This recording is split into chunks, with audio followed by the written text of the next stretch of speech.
पाटे या जनतेच्या हृदयात घर करणाऱ्या लेखकाची हृदयस्पर्शी कथा भिकारी सांगणार आहे।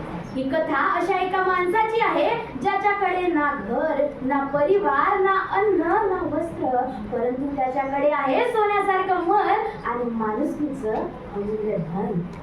पावसाळ्याची काळोखाची रात्र होती, विजा कडकत होत्या, वादळ सुरू होतं। रस्त्याच्या बाजूला असलेल्या झोपडपट्टीच्या एका जुन्या पाकावर भिकारी बसला होता। त्याच्या अंगावर फाटकी चादर, पायात चप्पल नाही, चेहऱ्यावर काळाच्या पडलेल्या सुरकुत्या, डोळ्यात मात्र दुःख आणि तोंडावर एकच शब्द, देवा काहीतरी कर।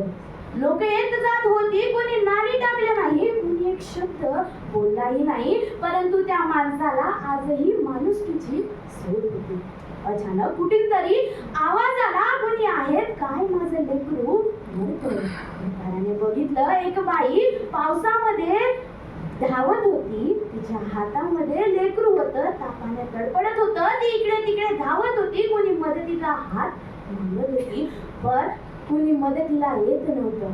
भिकारी उठला, त्याने आपल्या जवळची एकमेव फाटलेली चादर तिला दिली आणि म्हणाला, बहिणी हे घे ही चादर, त्या बाळाला गुंडाळ थंडी लागेल त्याला।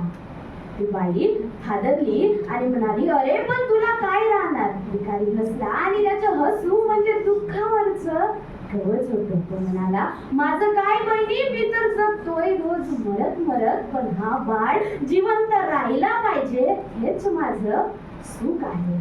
बाई रडली, त्या चादरीमध्ये त्या बाळाला तिने गुंडाळलं आणि थरथरत्या ओठाने म्हणाली, देवा भिकाऱ्या भलं कर तुझे देवा। ती रात्र गेली, पावसाचे थेंब थांबले आणि सकाळचा सूर्य उगवला, परंतु आता भिकाऱ्याच्या तोंडावर देवा रे काहीतरी हा शब्द उरला नव्हता। लोकांनी बघितलं, भिकाऱ्याचं शरीर आता हलत नव्हतं, तो शांत झाला होता, परंतु त्याच्या चेहऱ्यावर एक तेज आणि हलकं हसू दिसत होतं, जणू तो म्हणत होता की देवाने मला काहीतरी दिलं, दुसऱ्याला जगवण्याचं भाग्य दिलं। आणि अण्णा भाऊ या आपल्या कथेच्या माध्यमातून सांगतात की माणूस जरी गरीब असला, परंतु तो मनाने श्रीमंत असला पाहिजे। भिकारी जरी मृत झाला, परंतु त्याच्या माणुसकीचा तेज हा कायम लक्षात राहणारा होता।